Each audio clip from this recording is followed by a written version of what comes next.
Hello everybody, and welcome to MelTheBombshell.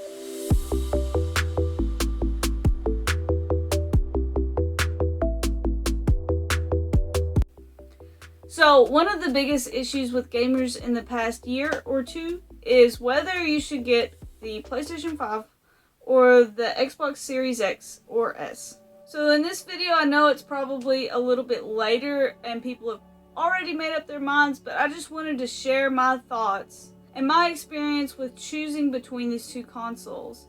And I wanted to tell why I chose the PlayStation 5 over the Series X. So I've always just been a huge fan of any video game type.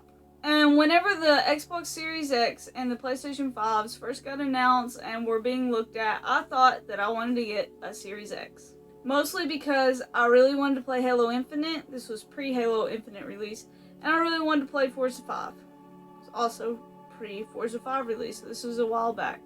And I decided that I wanted the Series X more than the PlayStation 5 because to me, all the PlayStation 5 had was Ratchet and Clank, whereas Xbox had more of the exclusives that I wanted. So after many times struggling to be one of those 3 people that were able to get a Xbox Series X online whenever they were dropped on Walmart or whatever, and failing miserably by a bunch of bots programmed to buy them at that moment in time, I got tired of it.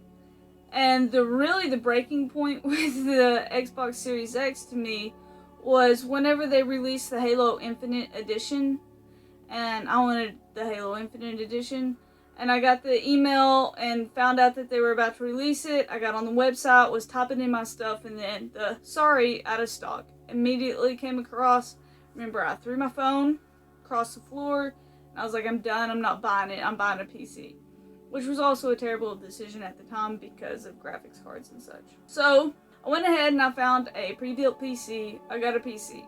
And upon getting the PC, I discovered that there was no need for an Xbox Series X at all. Microsoft and PC are kind of buddy-buddy. So, I was able to get Forza 5. I was able to play my Xbox games on the PC. And I was able to get Halo Infinite at release. So, there was really no reason to buy a Series X in my opinion. I was like, all I need is the PC. I don't need a Series X. The PC takes away every need for a Series X. Really, it does. And you can argue that it doesn't, but everything that's on the Series X, other than the interface and such, is on a PC. Yeah, you do have to put a lot of money and work into a PC to get to work, but there is way more opportunities to be had via the PC than the Series X. So that's one of the main reasons. And following that, I discovered that a lot of PlayStation exclusive titles aren't available on the PC. Yeah, there's God of War and Horizon and a couple of different PlayStation games available on the PC, but you don't get them all like you do on the PlayStation. And also, the PlayStation 5 really introduced a lot of new features with their DualShock controllers that weren't able to be experienced via an Xbox system. The Series X, I know, did not come out with really cool controller features like the PlayStation did. So really, if you don't play the PlayStation 5, you're missing out on a lot of really neat features that you could be having. Also, I'm a big fan of Ratchet and Clank, so I wanted to play the Ratchet and Clank games and decided that the PS5 for me was the way to go. The only problem with this was at the time, Xboxes were able to be had, especially the Series S. You can get those really easily, especially now. But the Series X, I could get a Series X pretty easily for MSRP, but I could not get a PlayStation 5 at all.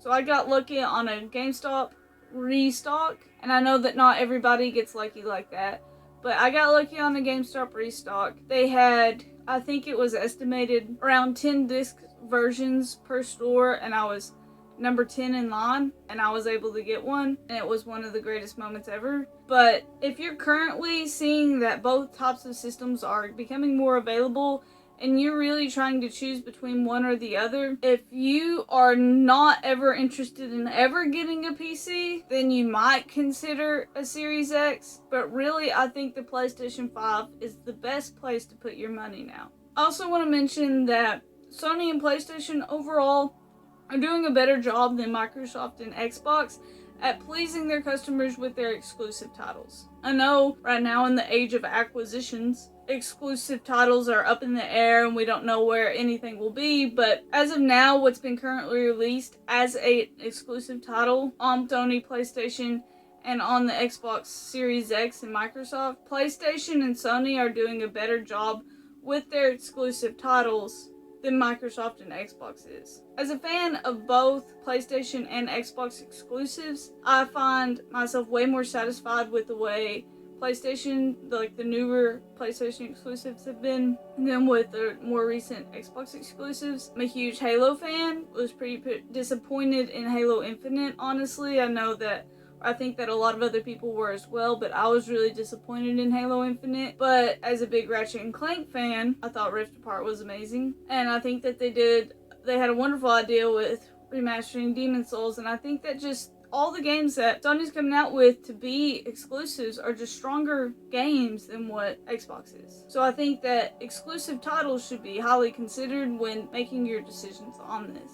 So those are just the reasons that I chose to purchase the PlayStation 5 and not purchase the Xbox Series X. Feel free to share your experiences and your thoughts about the newest generation of consoles below. I just wanted to share my experience with choosing between the two systems with you all. Overall, I hope that you all have a wonderful day, and I hope to see you all again soon.